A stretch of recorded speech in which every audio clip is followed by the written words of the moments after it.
Good morning student, education study circle में आपका स्वागत है। तो आज स्टूडेंट हम लोग एनसीईआरटी के क्वेश्चन सॉल्व करेंगे। स्थिर विद्युत विभव तथा धारिता के एनसीईआरटी के प्रश्नों को देखेंगे। इसके पहले दूसरे तथा तीसरे वीडियो में हमने बहुत सारे एनसीईआरटी के प्रश्न सॉल्व किए हैं। तो चलते हैं, स्टार्ट करते हैं। लेकिन स्टार्ट करने से पहले जिन्होंने अभी तक चैनल को सब्सक्राइब नहीं किया है प्लीज सब्सक्राइब कर लें। देखिए क्या है, स्थिर विद्युत विभव तथा धारिता के 16वां क्वेश्चन 16वां का एक कह रहा है कि दर्शाइए कि, मतलब आपको दिखाना है कि आवेशित पृष्ठ के एक पार्श्व, मतलब कि आवेशित पृष्ठ के एक पार्श्व से दूसरे पार्श्व पर स्थित विद्युत क्षेत्र के अभिलंब में घटक आसक्त होता है, जिससे E2 minus E1 n cap, मतलब n कैप होता है। n कैप मतलब क्या होता है? सदिश, एकांक सदिश होता है। फिर सिग्मा बराबर एप्सिलॉन 0 द्वारा व्यक्त किया जाता है, जहां पे n मतलब सिग्मा n कैप एक बिंदु पर पृष्ठ के अभिलंब एकांक सदिश है और सिग्मा उस पृष्ठ का पृष्ठ घनत्व है। ठीक है, उस पृष्ठ पर आवेश घनत्व है। तो n कैप दिशा एक पार्श्व से दूसरे पार्श्व की ओर अर्थात दर्शाइए कि चालक ठीक बाहर वैद्युत क्षेत्र सिग्मा n कैप एप्सिलॉन 0। तो बहुत ही सिंपल है। इसके पहले जैसे कि हमने जब गॉसियन पृष्ठ के आप लोगों ने देखा था, जब गॉसियन पृष्ठ के जो न्यूमेरिकल मतलब कि निगमन हम लोग सॉल्व कर रहे थे, तो उसमें बहुत सारे हमने निगमन इस टाइप के सॉल्व किए थे। तो उसी पे आधारित है। अगर आप थोड़ा सा रिलेट करेंगे, देखिए अगर आप बेसिक से पढ़ते चले आए तो ये सब आपको पढ़ते ही समझ में आ जाएगा क्या क्या करना है। नहीं तो अगर नहीं पढ़े तो समझ में नहीं आएगा, थोड़ा सा लेट समझ में। तो जैसे कि दिया हम अगर इसको सॉल्व करें तो सबसे पहले मान लेते हैं, माना ए बी एक क्या है, ए बी एक आवेशित पृष्ठ है। ए बी एक आवेशित पृष्ठ है, ए बी क्या है? एक आवेशित पृष्ठ है, जिस पर पृष्ठ घनत्व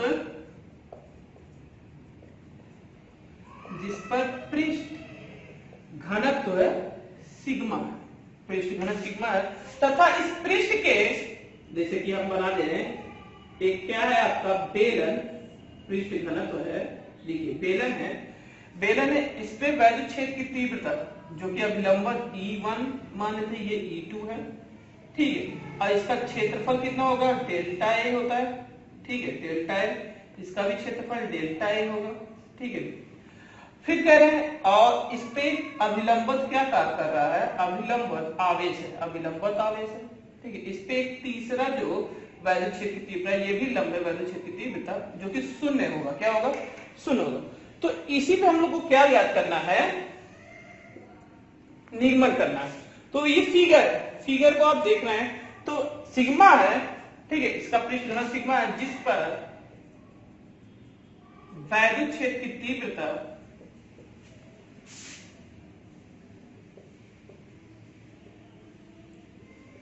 एक समान है। क्या है? समान है।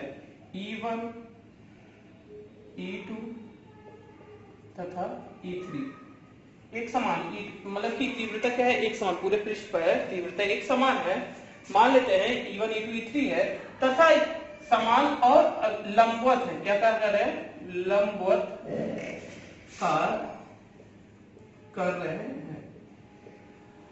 ठीक है, लंबवत कार्य कर रहे हैं। तो पृष्ठ पर अभिलंबन पृष्ठ पर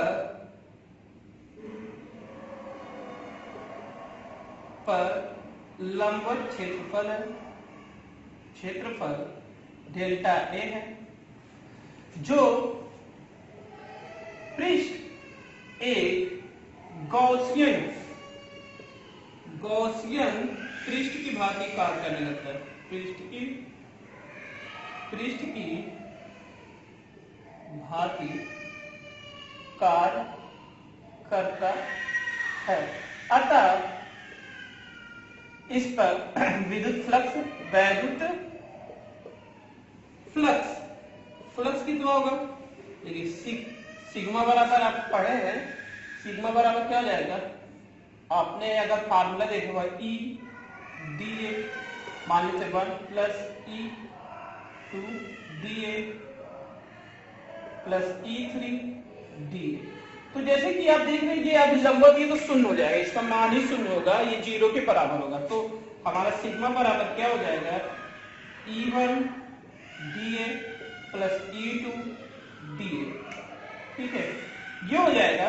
अगर इसका हम समाकलन करें, इसको रिमूव कर दे रहे हैं, देखिए इसका अगर हमने समझ लिया, फिगर में थोड़ा समझाने के लिए आपको बता रहे थे। तो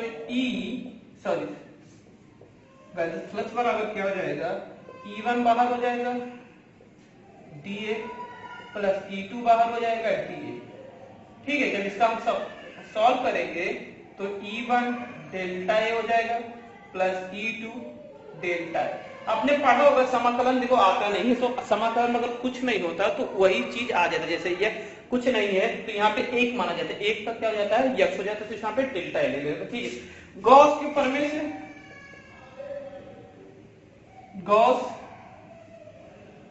गॉस के प्रमेय से सिग्मा बराबर क्या होता है, Q अपान एप्सिलॉन 0, यही गॉस का प्रमेय।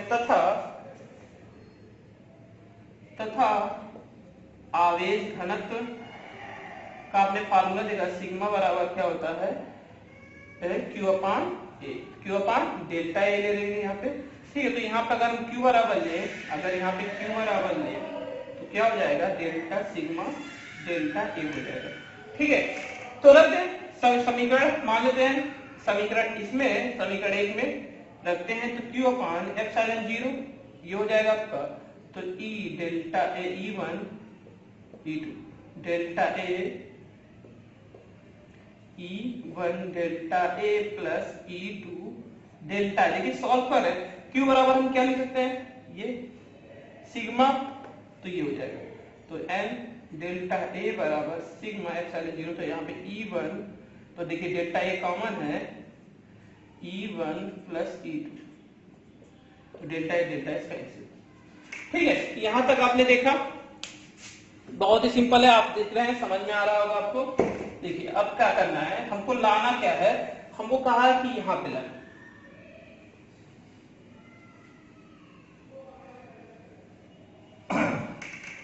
ठीक है, यहां पे देखिए एल,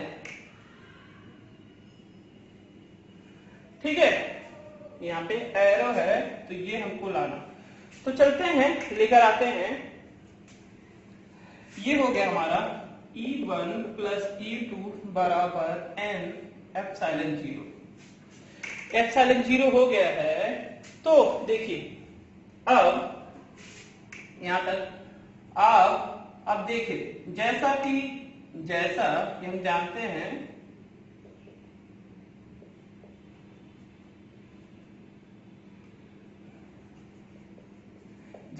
क्या जानते हैं आपका, देखिए जो ये आपका ये अभिलंब एकांक सदिश है, n कैप अभिलंब एकांक सदिश है, और E देखिए E अगर हम इस पे एरो लगाएंगे तो n कैप E होता है। ठीक है, n कैप E होता है, E बराबर क्या होता है, n कैप E होता है। ठीक है, और E1 बराबर E2 बराबर होता है n cap E2।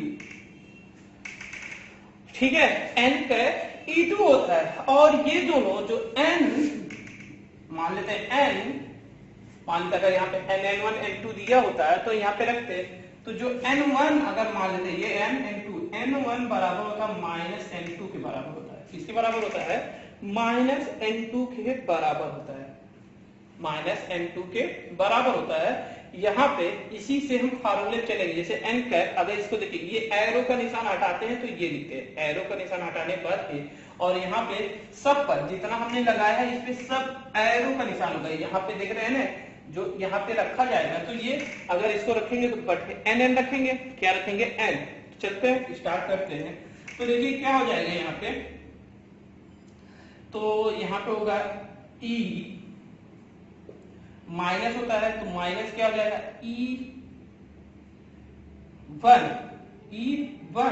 Minus E1 बराबर माइनस N2 होता है, तो माइनस का चिन्ह हो जाएगा N2, N1 n1 के साथ में माइनस n1 रख सकते हैं, यहाँ पे कैप लगाएंगे, बटे में रखेंगे, क्या रखेंगे, बटे में n, ठीक है, और प्लस e2 माइनस का चिन्ह अगर यहाँ पर भी रहने देते हैं, फिर यहाँ पे e2 n2 रख दिए बराबर क्या है f सिग्मा एप्सिलॉन 0। लेकिन निगमन करना क्या है, अब यहाँ पे हमने n1 बराबर माइनस n2 होता है क्योंकि ये देख रहे हैं पार्ट्स एक दूसरे के विपरीत है, एक दूसरे की ओर है, एक दूसरे की ओर होते हैं पार्ट जो है, देखिए पार्ट एक दूसरे की ओर होते हैं। तो यहाँ पे अगर हम कॉमन लें, यहाँ पे देखिए n2 तो यहाँ पे हम रख सकते हैं e1 minus e2 plus e2 LCM एक ही रहेगा सिग्मा एप्सिलॉन 0। तो बात वही है, सेम बात वही, चाहे n रखिए n कैप रखिए, तो बात वही काम करेगा। बात क्या है कि ये एक दिन सिस्टम है कि सिस्टम है। अब कॉमन लेंगे तो क्या आएगा, e2 प्लस e1 e2 और माइनस होगा बराबर ये sigma cap n cap sigma epsilon 0, और इसको लिख सकते हैं e2 माइनस e1। तो इसमें क्या लगा देंगे, तो ये कैप है तो कैप लगा देंगे, ठीक है, यहाँ पे सब एरो लगा देंगे, ठीक है, एरो लगा देंगे तो ये हो जाएगा, देख रहे हैं, तो ये बराबर हो गया n कैप बराबर सिग्मा एप्सिलॉन 0। तो यही लाना था हमको, ये हमारा आ गया। फिर कह रहा कि अगर कह रहा है, देखिए यहाँ पे हमने, देखिए पहले तो हमने यहाँ पे लेकर आए ये आपका, अगर ये लाना था तो ये डायरेक्ट हमने ये निकाल दिया आपका, तो यहां से आपका जो पहला था हमारा ये यहाँ पे हो जाएगा, ठीक है। यहाँ पे आप माइनस कर सकते हैं, माइनस कैसे रखेंगे कि अगर पहला दूसरा में सॉल्व कर दिया तो e1 बराबर e2 के अगर हम सॉल्व करते हैं तो n e1, ठीक है, माइनस हो जाएगा, और इसमें देखिए यहाँ पे रखना पड़ेगा e2 प्लस रहेगा n बराबर n एप्सिलॉन 0 सिग्मा एप्सिलॉन 0, और कॉमन लेंगे e2 माइनस e, ठीक है, n कैप, क्या रखेंगे, n कैप बाहर हो जाएगा और सिग्मा एप्सिलॉन 0। तो ये हमारा दूसरा हो जाएगा, जैसे कि ये हमको लाना था और ये लाना था, ठीक है।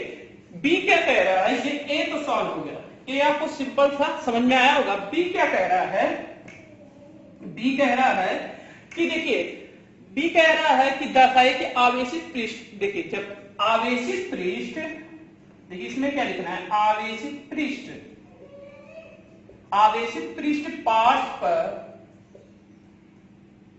पार्श्व पर स्थिर वैद्युत क्षेत्र की तीव्रता शून्य होगी। कितना होगा, शून्य होगा। शून्य मतलब कि स्पर्शीय घटक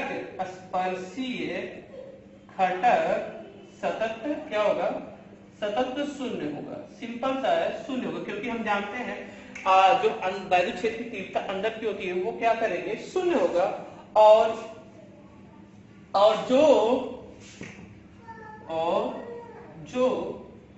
उच्च विभव से निम्न विभव की ओर होगा, किधर होगा, उच्च विभव से निम्न। देखिए ये फार्मूला इसी तरीके से आप सॉल्व कर सकते हैं, एकदम सिंपल है। कैसे इसको लाना था आपने देखा, आप अपने तरीके से भी और अच्छे से भी सॉल्व कर सकते हैं, थोड़ा सा ये लॉजिकली है। 17वां क्वेश्चन देखते हैं, देखिए क्या है, देखिए जिन्होंने इसके पहले हमने बताया निगमन पढ़ा है वो आसानी से सारे क्वेश्चन को सॉल्व कर सकते हैं। 17वां क्वेश्चन क्या कह रहा है, 17वां कह रहा है रैखिक आवेश घनत्व,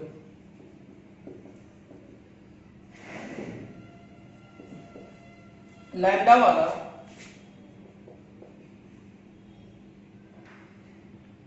एक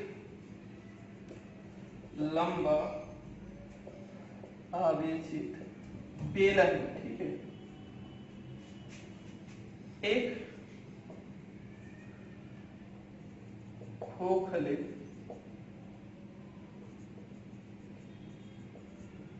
समाक्षीय चालक बेलन द्वारा घिरा है।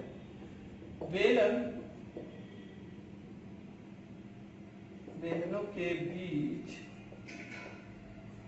के स्थान में विद्युत क्षेत्र कितना, मतलब विद्युत क्षेत्र कितना है, ठीक है, यही पूछा है कि विद्युत क्षेत्र कितना है। तो सिंपल सा इसको सॉल्व कैसे करेंगे। सबसे पहले आपने देखा होगा कि मान लेते हैं हमने इसके पहले वीडियो में बना के आपको दिखाया था कि अगर हम कोई बेलन बनाते हैं, ठीक है, आपने देखा तो ये इसमें दो बेलन है और जिसकी त्रिज्या कितनी है r, मतलब की त्रिज्या r बेलन और इसकी लंबाई कितनी है l, ठीक है, लंबाई कितनी l है तो पृष्ठ का क्षेत्रफल कितना है डेल्टा a, वैद्युत क्षेत्र की तीव्रता E का करिए डेल्टा a, वैद्युत क्षेत्र की तीव्रता E का करिए, ठीक है। तो यही है, आप देख रहे हैं वैद्युत क्षेत्र की तीव्रता। तो हमको सॉल्व करना है, सॉल्व क्या करना है कि रैखिक आवेश घनत्व, जैसा कि आप जानते हैं, माना दो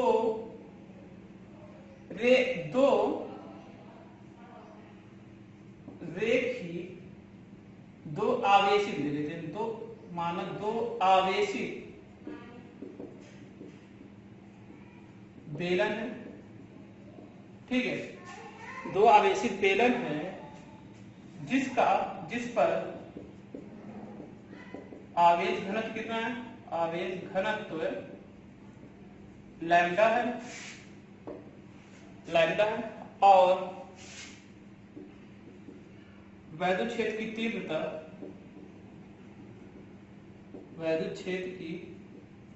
तीव्रता E तथा क्षेत्रफल डेल्टा A है, ठीक है, ये है। तो यह एक गॉसियन पृष्ठ की भांति कार्य करता है। फिर गॉसियन पृष्ठ की भांति कार्य कर रहा है तो विद्युत फ्लक्स बराबर क्या हो जाएगा, फ्लक्स कितना हो जाएगा, सिग्मा बराबर E डेल्टा है, ठीक है। तो E डेल्टा है, सिग्मा बराबर E मान लेते हैं, डेल्टा E बराबर क्या हो जाएगा, डेल्टा E बराबर हो जाएगा 2 पाई r l, ठीक है, सिग्मा समीकरण 1 मान लीजिए। आपने देखिए जितना हमने बताया सब निगमन है, सब निगमन आपने सॉल्व किया है, ऐसा नहीं कि निगमन नहीं सॉल्व, उसी पे क्वेश्चन दे दिए, जो निगमन था वही क्वेश्चन उठा के दे दिया है, आप आसानी से सॉल्व कर सकते हैं। और पृष्ठ देख रहे हैं, फिगर भी एकदम सेम टू सेम वही है। अब इसको सॉल्व करना पड़ रहा है क्योंकि आप लोगों ने ध्यान दिया नहीं होगा निगमन, जब हमने बताया होगा बेलन का पृष्ठ आवेश घनत्व, तो समीकरण 1 बना लीजिए, ठीक है। गॉस के प्रमेय से तो सिग्मा बराबर क्या होता है, Q बराबर एप्सिलॉन 0 ये होता है।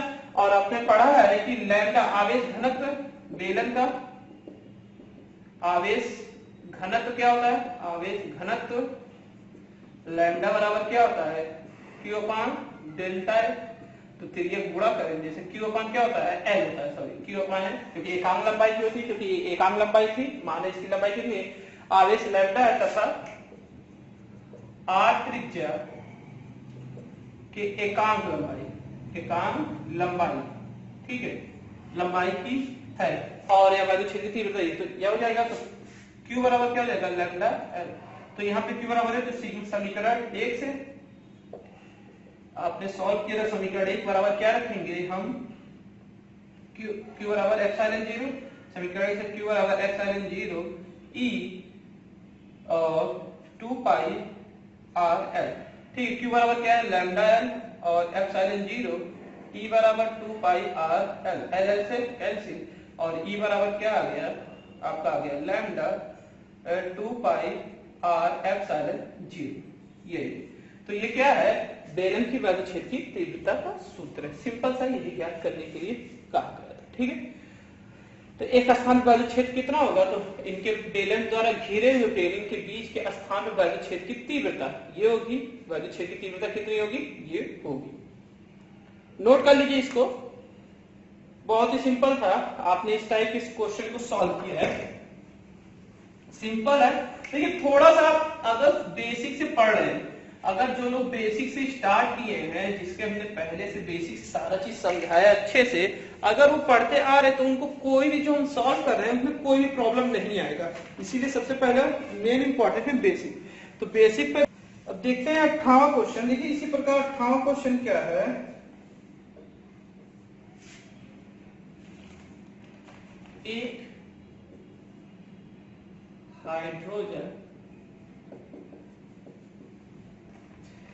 एक हाइड्रोजन परमाणु में इलेक्ट्रॉन तथा प्रोटॉन लगभग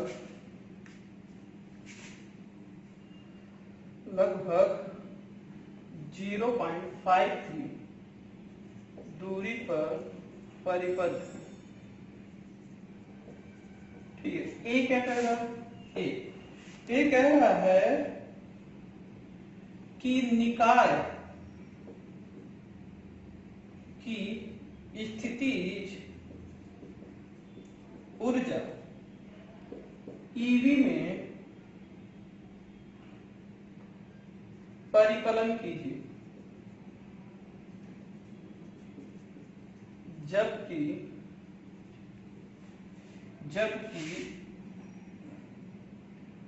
प्रोटॉन व इलेक्ट्रॉन के मध्य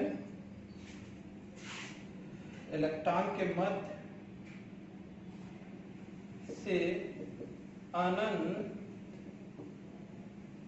दूरी पर स्थितिज ऊर्जा को शून्य माना गया है। क्या माना गया, शून्य माना गया। तो देखिए ए बी सी इसके मेन है क्वेश्चन। तो देखते हैं, सबसे पहले आप देखिए, पहले देखिए दिया क्या है, दिया है Q1 मान लेते हैं -1.6 गुणे 10 घाते -19 और Q2 मान लेते हैं 1.6 गुणे 10 घाते -19, क्योंकि इलेक्ट्रॉन प्रोटॉन की बात हो रहा है। और आपका जो R दे दिया है 0.53 गुणे 10 घाते -10, क्योंकि एंगस्ट्रॉम दिया है, देखिए एंगस्ट्रॉम दिया है तो हो जाएगा 0.53 गुणे 10 घाते -10। और इसी को अगर आप बदल से 0 मतलब 53 ले लें, 5.3 गुणे 10 घाते -11 कर लीजिए, थोड़ा सिंपल हो जाएगा मीटर में। तो इलेक्ट्रॉन तो वो क्या कहते हैं, स्थितिज ऊर्जा है, इलेक्ट्रॉन प्रोटॉन के मध्य स्थितिज ऊर्जा। तो निकाय की स्थितिज ऊर्जा क्या हो जाएगी, U बराबर, तो आपने पढ़ा है क्या, Q ये होता है तो 1/4πε0 Q1 Q2 अपान R। तो ये होता है कि आपका होता है QB, मतलब QB होता है, तो QB का स्थान हमने ये रख दिया है। ठीक है, तो यहाँ हो जाएगा 9 गुणे 10 घाते 9 और 1.6 गुणे 10 घाते -19 माइनस ले लीजिए, और 1.6 गुणे 10 घाते -19 और यहाँ हो जाएगा 5.3 गुणे 10 घाते -10, 11 मिनट। ठीक है, अगर आप इसको काटते हैं, देखिए अगर इसे ईवी बदलने के लिए तो ये तो जूल है, जूल। अगर आपको इसी को किसमें बदलना है, ईवी बदलना है, तो 9 गुणे 10 घाते 9। अभी हमने बताया, देखिए जब भी ईवी में बदलना हो, अगर आप ईवी में बदलना चाहते हैं, जैसे कि जो मान जूल है, जूल को ईवी में बदलने के लिए 1.6 गुणे 10 घाते -19 से क्या करना पड़ता है, भाग देना पड़ता है, भाग देना, जो भी आएगा देना पड़ता है। जब इसको आप भाग देंगे तो आपका आंसर किसमें आ जाएगा, ईवी में आ जाएगा। ईवी में बदलने के लिए, किसमें बदलने के लिए, जूल को ईवी में बदलने के लिए तो आपको क्या करना पड़ेगा, तो डायरेक्ट यही भाग दे दे, तो U बराबर क्या हो जाएगा, 9 गुणे 10 घाते 9 1 6 गुणे 10 घाते -19, ठीक है, और गुणे 1.6 गुणे 10 घाते -19, और यहाँ होगा 5.3 गुणे 10 घाते -11 गुणे 1.6 गुणे 10 घाते -19। तो अगर आप इसको काटते हैं और ये 11 10 1 10 बच जाएगा, तो लगभग आपका आंसर आ जाएगा u बराबर माइनस आंसर, क्योंकि ये माइनस है तो माइनस का आएगा 27.2 इलेक्ट्रॉन भी, तो u बराबर 27.2 इलेक्ट्रॉन भी आ जाएगा। सिंपल सा आप भाग देंगे तो ये आ जाएगा, ठीक है, सब कट जाएगा, काटेंगे ये इससे कट गया, 5.3 से भाग देंगे तो आपका ये आंसर आ जाएगा। फिर आगे चलते हैं, देखिए b क्या कह रहा है, b अब देख लेते हैं। b जो है, b क्या कहा है, b कह रहा है कि इलेक्ट्रॉन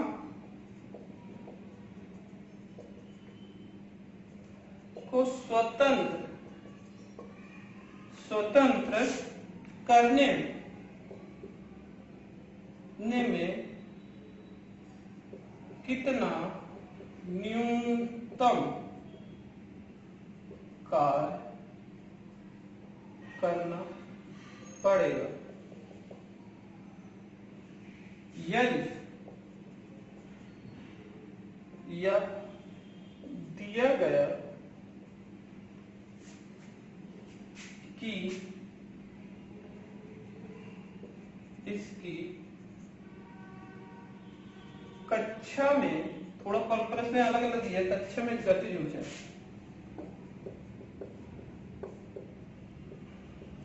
देखिए इसमें क्या कर दिया, गतिज ऊर्जा ए अल्फा में प्राप्त स्थितिज ऊर्जा के परिमाण की आधी। तो देखिए क्या कह रहा है, इलेक्ट्रॉन स्वतंत्र करने पर कितना न्यूनतम कार्य करना पड़ेगा यदि यह दिया गया कि इसकी कक्षा में गतिज ऊर्जा ए, या तो हम के लेते हैं, प्राप्त स्थितिज ऊर्जा के परिमाण के आधी है। तो क्या करना है, तो आपको ज्ञात करना है सॉल्व इसके परिमाण के आधी, तो के बराबर हो जाएगा 1/2 यू के, ठीक है, 1/2 यू के, तो 1/2 यू के, तो 1/2 कितना दिया है, आपका आंसर कितना आया था, 27 - 27.2। इलेक्ट्रॉन बीम में अगर हम काटते हैं तो के बराबर कितना आएगा, -13, 2 × 2 2 3 6 पॉइंट इलेक्ट्रॉन भी आएगा। तो इतना कार्य करना पड़ेगा, कितना कार्य करना पड़ेगा, इतना कार्य करना पड़ेगा जो किसके आधा है, जो स्थितिज ऊर्जा के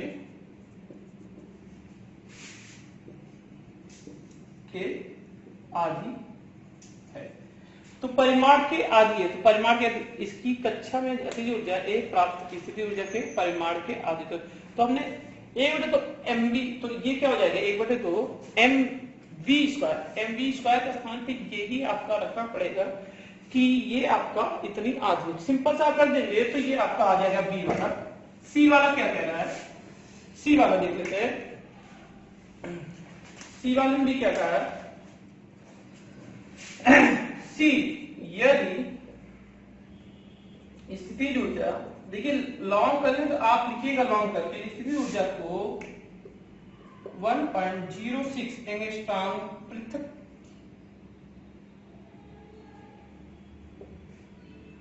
पर 0 ले लिया जाए तो उपयुक्त ए और बी के उत्तर क्या होंगे। देखिए अगर आप बी वाला अगर और भी अच्छे सॉल्व कर सकते हैं, जैसे कि हमने देखा कि यू होता है, तो हम जैसा कि जानते हैं तो के बराबर, देखिए किया गया कार्य, जो किया गया कार्य होगा, किया गया कार्य, तो टोटल किया गया कार्य मतलब स्थिति ऊर्जा मतलब W, और किया गया कार्य, तो किया गया की गई कार्य तो की गई कार्य शून्य होगा, क्या होगा, शून्य होगा, अर्थात u प्लस के प्लस डब्ल्यू, u प्लस के प्लस डब्ल्यू बराबर शून्य होगा, किया गया कार्य शून्य होगा। तो हमने पढ़ा है कि k बराबर जो कि k अभी हमने निकाला था इलेक्ट्रॉन वोल्ट में k, तो u बराबर कितना हो जाएगा, तो अगर हम k निकालते हैं k बराबर माइनस यू और क्या हो जाएगा माइनस डब्ल्यू, किया गया था। तो माइनस यू और माइनस डब्ल्यू, तो माइनस यू का मान कितना है माइनस 27.6 और माइनस माइनस क्या हो जाएगा इसको प्लस, और ये कितना हो जाएगा 13.6 ये होगा। तो अगर इसको प्लस करेंगे 2.7.6 और माइनस 13.16 तो k कितना आएगा 13.6 eV।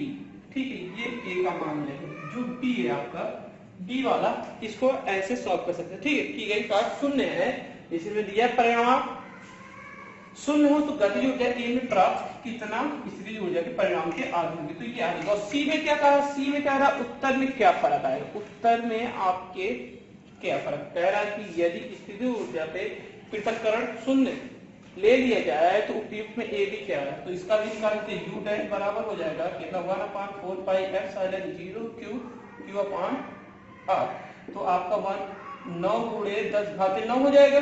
आप देख रहे हैं माइनस 1.6 गुणे 10 घाते माइनस 19 गुणे 1.6 गुणे 10 घाते माइनस 19 रहेगा, और यहाँ कितना हो जाएगा 1.06 गुणे 10 घाते माइनस 10।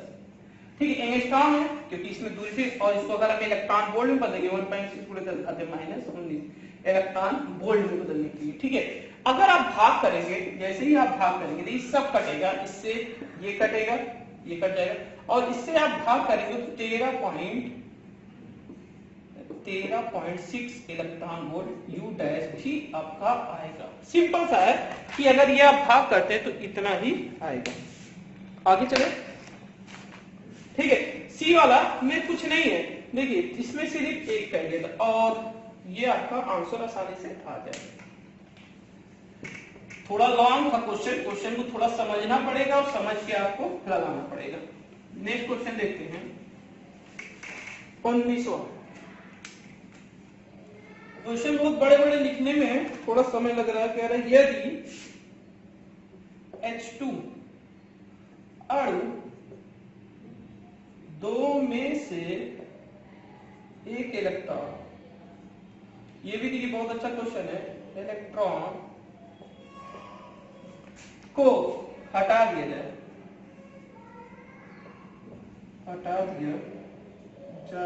तो हमें हाइड्रोजन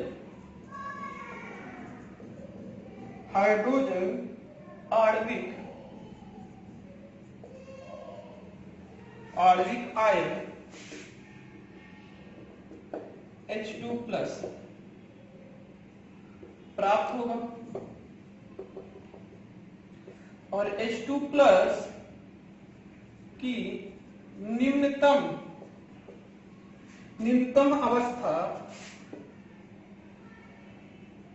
अवस्था में दो प्रोटॉन के बीच दूरी लगभग 1.5 एंगस्ट्रॉम है, और इलेक्ट्रॉन प्रत्येक प्रोटॉन लगभग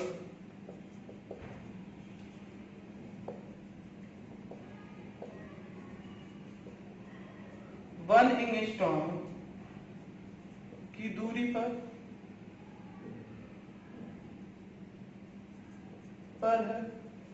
है। निकाय की स्थितिज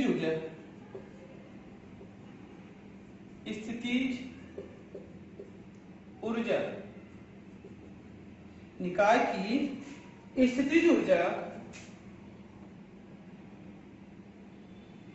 की शून्य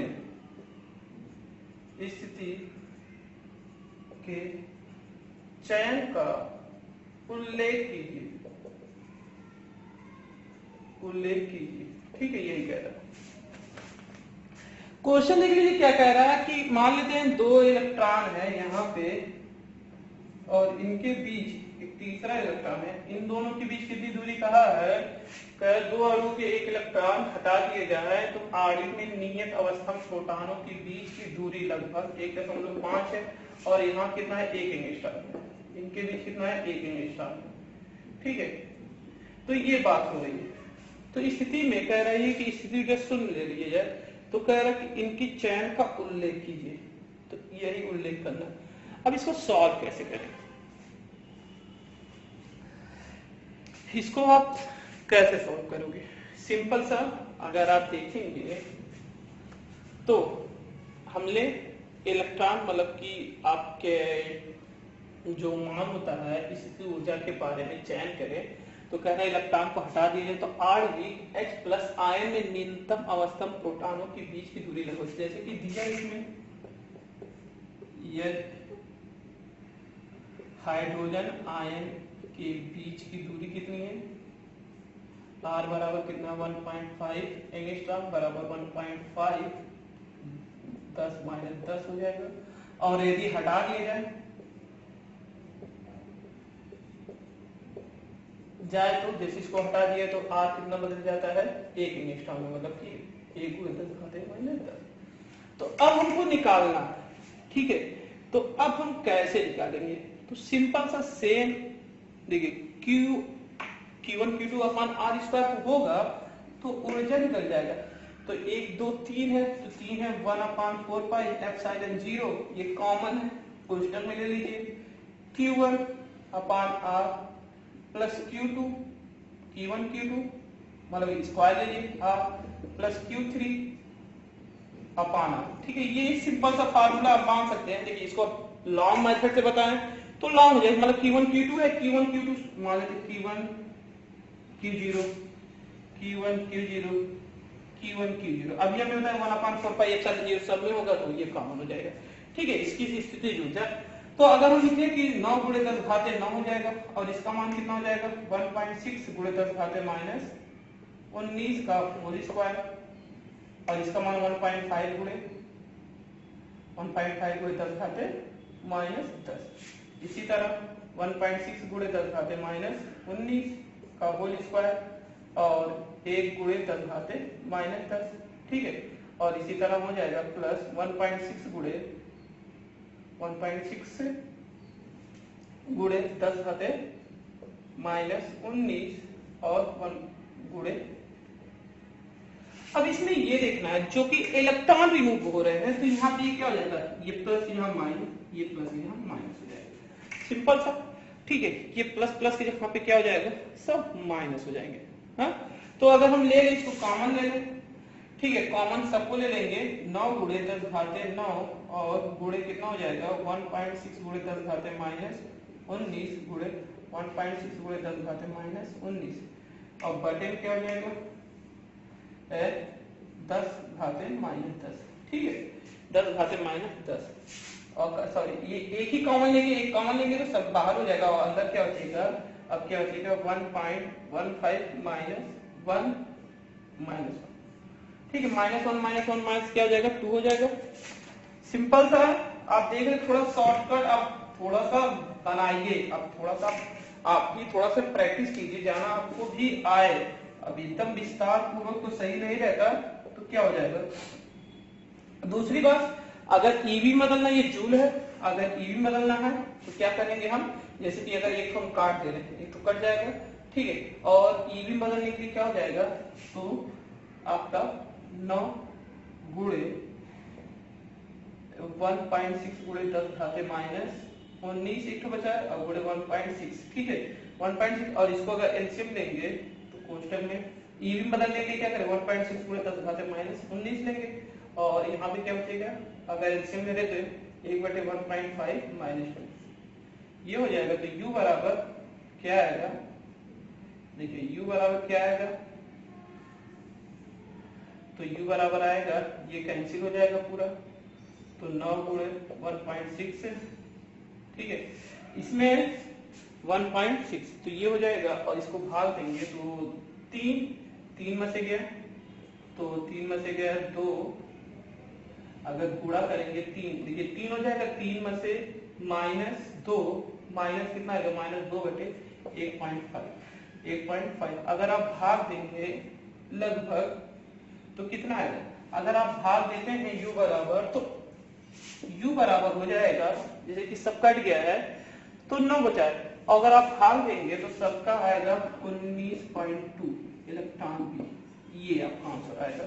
गुणा भाग करेंगे 9 दूनी 18, 18 से आप 1.5 को अगर हम भाग दे रहे हैं, पहले कट जाएगा 18 को, और दशमलव में कुछ रहेगा तो 19 दशमलव कुछ आएगा, ठीक है, 19 दशमलव कुछ आपका आएगा।